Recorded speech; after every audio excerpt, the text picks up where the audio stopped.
Good morning, children. Today we are going to see chemistry. In chemistry, chapter 4, metals and non-metals. Already we have seen the introduction of this chapter. Let us quickly recall that and move to the next part. So what did we see in the first class?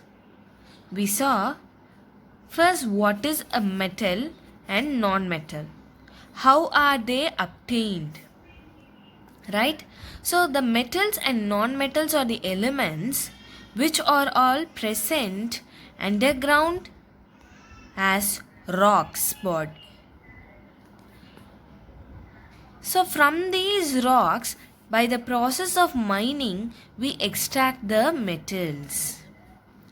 And we saw the rocks with minerals are called by the name ore.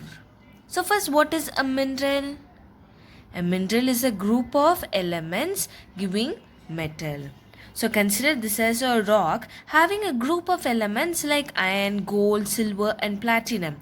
We know that all the elements which we use nowadays will be present in the raw state as a rock. Only after the process of mining and molding we get them in the proper shape we require. Right? If I am going to a jewelry shop and I wanted to buy a jewelry made up of gold, there are certain processes done there to have it as an ornament. If I want it in the shape of a bangle, if I want it in the shape of a chain, it has been molded into different designs. But initially, how does the gold is obtained? It is obtained from the rock in an irregular shape as a hard material. Okay, so this is a rock with group of elements, so it would be called by the name mineral. When such different types of minerals are present together, I call them as ore. Okay, so that is what under the ground we first identify the ore, and in the ore we find the different minerals which are all composed of different elements. So these elements which are all present in the mineral as minerals are classified into two as metals and non-metals. Right? So first, what is a metal and what is a non-metal? How do I identify the elements which I obtain as a metal or as a non-metal? I need to have some criterias. Right? If you take your stationery box, your pouch, whatever you have your stationery items, if I ask you to classify them, how would you classify? First, you would have some basic criterias. Okay, these are all pencils, these are all blue ink pens, these are all black ink pen, and you have some criteria. Okay, these are all our differences in color, so I'm going to classify them accordingly. Right? Similar way, to identify whether an element is metal or non-metal, I have certain criteria to be checked out. Those are called your physical and chemical properties. So, to identify an element whether as a metal or non-metal by its appearance itself means I consider the physical properties. Whereas if I do some chemical reactions and then come to a conclusion as metal or non-metal means, then I am going to consider the chemical properties. So in the last class itself we discussed the physical properties of both metals and non-metals as an image. I shared it with you all. Okay, so we considered the state of matter, hardness, luster, malleable, ductile, conductivity, sonorous, melting and boiling points, and how does it differs for a metal and non-metal we discussed. Right? And we also saw the uses of metals and non-metals. So how does a metal is used? If in case of an iron we use it as nails, nuts, bolt, aluminium utensils, packaging, food foils, copper wire for electricity, gold, silver, platinum as jewelry, coins. Oxygen is a non-metal, respiration. It is used, nitrogen as ammonia and fertilizer. So we saw that the metals are in the state of solid, whereas your non-metals may be in the liquid or gaseous state. One exception is there, that is your mercury. Mercury is the first metal which is present in the liquid state, right? These were the things which we discussed in our first class as an introduction for this chapter. Now we are moving to the chemical properties. So today we are going to discuss only the chemical properties of metals alone. I am not going to discuss about the non-metals. Let us see first in detail about how the metals react with the chemicals. Okay, so before going into that detailedly, you must first know a very important one, that is your reactivity series. Okay, so here if you see these elements, these are the elements I have listed out: potassium, sodium, calcium, magnesium, aluminium, zinc, lead, copper, mercury, silver and gold. So these are all nothing but the elements which are all present in the periodic table, but still they are metals. Okay, potassium, sodium, calcium, magnesium, all are your metals. So what I have done is I have listed out them in a way that their reaction is decreasing. Okay, so I have listed these elements in such a way that how do they respond to a reaction. So this is nothing but your reactivity series. Reactivity series means the elements are going to, as it goes down, it starts to decrease with its reaction. I will tell you clearly again, that is, how does a metal react to a chemical? If it is of a potassium, it highly responds, it highly reacts with a chemical, and its reaction is vigorous in nature. Whereas the last metal, if you see, is gold. The gold will not react vigorously with chemicals. So that is why we wear it as an ornament. I wear gold as a jewelry, and it reacts with air and water and even with the soap, which is a base when we are bathing, right? So these are all the reactions happening with gold in our daily life. Does it show any reactions vigorously? No, right? But whereas if you consider potassium and sodium, they react highly. Sodium is a metal which would react even with water and air vigorously. It starts to burn. If you take a piece of sodium metal and put it in the water, it starts to burn because its reaction with water is vigorous in nature. So that is the reason. How do I store them? I store sodium and potassium usually in kerosene, so that their reaction is not so heavy. So this is how I have listed the metals in the way how they respond. So potassium, sodium are highly vigorous in nature. Compared to them, calcium and magnesium are less vigorous, and it starts to decreases, right? Okay, aluminium, zinc, lead, copper we use it for many steel items and all. Zinc, aluminium foil is used for packaging foods. So their reactions with water, air and all is less compared to sodium and potassium. Okay, and the last one is your silver and gold. They are less reactive in nature. So that is why I classified these elements in a way they as it goes down, their reaction is starting to decrease, and I call them as reactivity series. Okay, so here the potassium and sodium are highly reactive metals, whereas silver and gold are less reactive metals, and whereas calcium, magnesium, aluminium, zinc, lead, copper, mercury are all moderate reaction metals. It starts to decrease as we go downwards. So this is your reactivity series. You must know this first in case of your metals before learning about the chemical properties of metals. Okay, now let us get into the chemical properties. The first one is, how does a metal react with oxygen? Okay, so oxygen is nothing but our air which we breathe in. So in the atmosphere, oxygen is a component. So how does the metals react to the atmospheric air? Let us see that in detail. You know that the metals like copper, magnesium, iron are all will be exposed to the atmosphere as we use it in our daily life, right? Rust is formed whenever the metals react with oxygen, because so metals when reacting with oxygen they form metal oxides. Okay, these oxides will result in the formation of rust.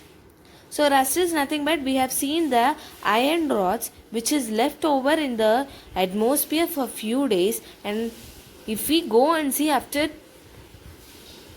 2 or 3 months, means we could see the formation of rust on the iron rod, right? But this is because iron is a metal and it reacts with oxygen and it forms metal oxide, which is nothing but the rust, which is usually in the orange to brown in color.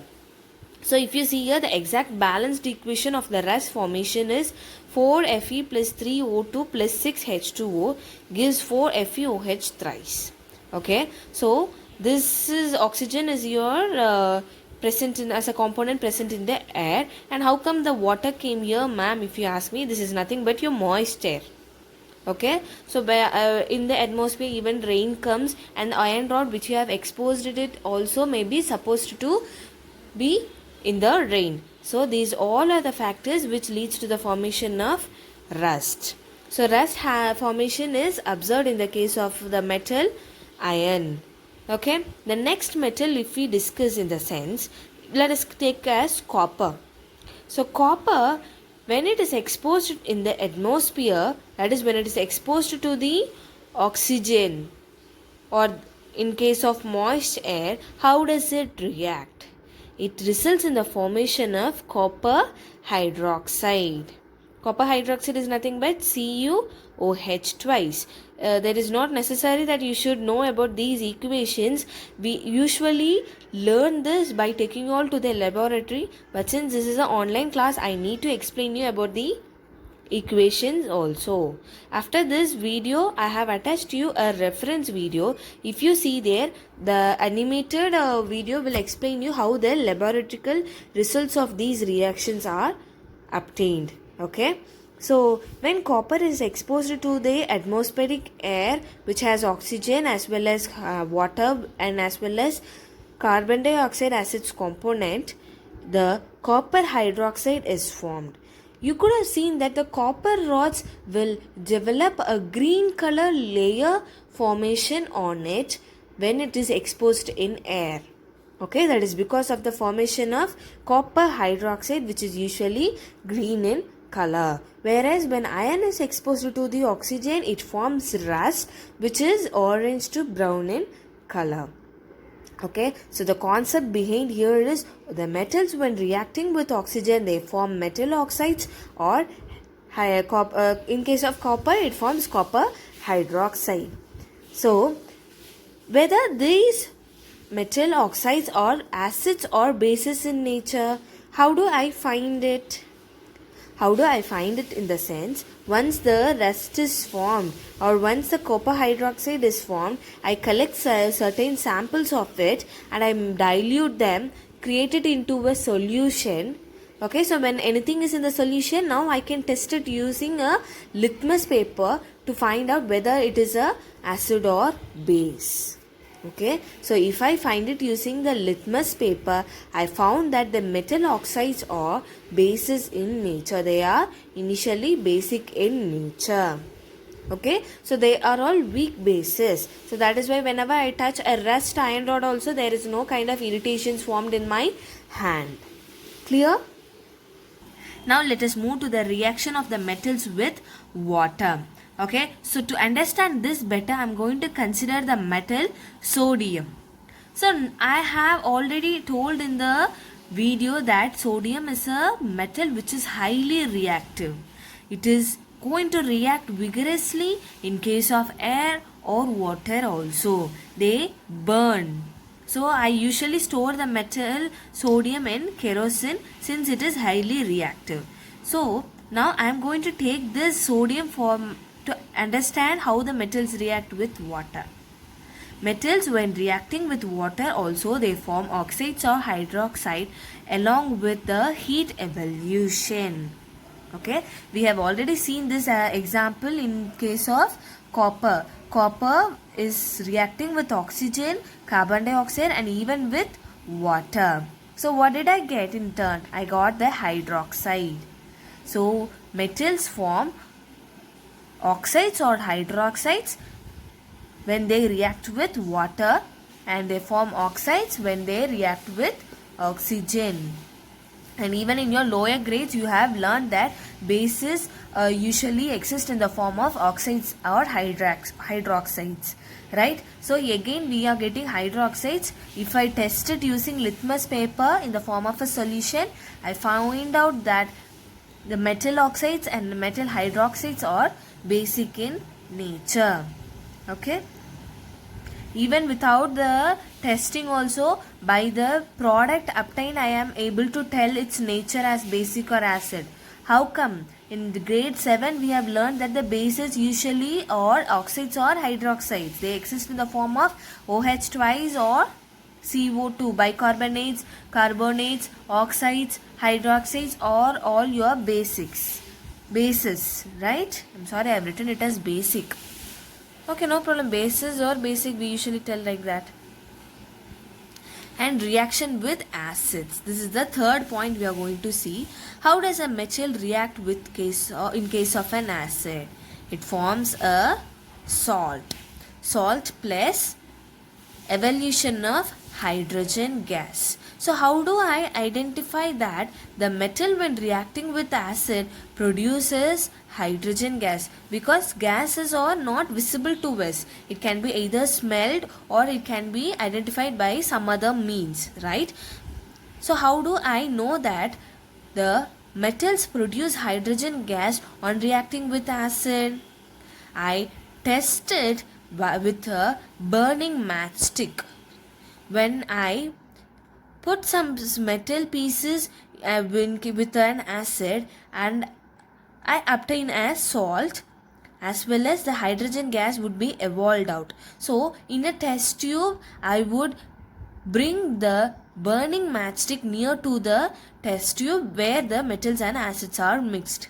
If it ends up with a pop sound means then that indicates the presence of hydrogen gas. So to understand this, I am going to consider metals like magnesium, aluminium, iron, copper, sulfur, sodium and zinc. So we know that the metals on reacting with acids will produce salt. So what are the known salt we have learnt in the lower grades? It is the sodium chloride. NaCl is the salt which we use in the food also. So now let us take sodium itself as a example case. I am going to take the metal sodium. Okay, I can take any metal, but since sodium chloride is a known salt, I am taking sodium and I am going to mix it with 5 ml of dilute hydrochloric acid. I can take any acid here. It can be even a sulfuric acid also. But what I'm doing it, I'm not taking it directly, I'm going to dilute it. Dilute it means mix with water. Okay, so I'm going to take a diluted hydrochloric acid and the metal sodium and allow it to react. So what would I get in turn? Whenever metal reacts with acid, the end product would be a salt. So I obtain NaCl as the end product along with the hydrogen gas. How do I identify whether the hydrogen gas is evolved or not? By bringing a burning matchstick near to the test tube. If it ends with a pop sound, then that indicates the presence of hydrogen gas along with the salt formation. Okay, so if I take some other metals like magnesium, I get the salt MgCl. Aluminium means aluminium chloride, AlCl3. Copper means cupric chloride. But this copper is an exception here. I'll tell you why. Iron, if I take iron, when it reacts with hydrochloric, it forms ferric chloride, FeCl2. Zinc means zinc chloride. So the same kind of metals when reacting with another acid. Example, sulfuric acid means how is the salt formed? Zinc sulfate, sodium sulfate, ferric sulfate, magnesium sulfate, copper sulfate. Okay, if these, since these hydrochloric acid and sulfuric acid are in the cold state, means you have to initially warm the test tube so that the hydrogen gas would be produced. If the acids are in the cold state, means sometimes the pop sound would not be identified, so that we need to warm the test tube a little. I told you copper is an exception when reacting with hydrochloric acid. Copper does not react so easily with hydrochloric acid, but since it is a metal, it reacts with sulfuric acid. So that is why I told you that you can even take sulfuric acid in the place of the acids for the metal to react. Copper reacts with sulfuric acid but not with dilute hydrochloric acid. It takes some more time to react. For the reaction, for the end product to be obtained, it takes more time. Okay, so that is why I told copper is an exception with hydrochloric acid. Now let us move to the fourth point, that how do the metals react with a base? Metals react with a base to form the hydrogen gas. So we saw that in case of an acid, the metals react to produce hydrogen gas as well as they form the salt. But in case of bases, there is no salt formation, only the hydrogen gases evolve. Let us now take the metals like aluminium, magnesium, sodium or anything, whatever you wish, and then you are going to mix it with a base. So the known base is nothing but your sodium hydroxide. Sodium hydroxide is a base which is present in the soap. The soaps which we use are nothing but bases in nature, and it is made up of sodium hydroxide. So I am going to take it as a solution. That means I would mix it with water. I would dilute it with water so that it becomes a solution, and I will allow it to react. I obtain the hydrogen gas with a pop sound as the end product. So here is an equation explaining it. Aluminium, when it mixed with sodium hydroxide is mixed with water so that it behaves as a sodium hydroxide solution. In return, I get sodium aluminate plus 3H2. H2 is nothing but the hydrogen gas evolution. Okay. So these metals, coming back again, when I just told you, when explaining these reactions, I'm going to take a metal and I'm going to allow it to react with a base or acid or oxygen or water. But in what state I'm going to take it? Aluminium may be used in the form of a solution, and magnesium usually exists in the form of ribbons. Okay, some kind of pellets is also available for these metals. So in such a state, I will take those metals and allow it for reaction. Okay, so today what did we see? We discussed the chemical properties of metals. How do 4 cases we saw: reaction with oxygen, reaction with water, reaction with acid, reaction with base. I hope you are clear with this. If any doubt, please call me. The rest we can continue. In the next class, we shall see the chemical properties of non-metals. Thank you, children.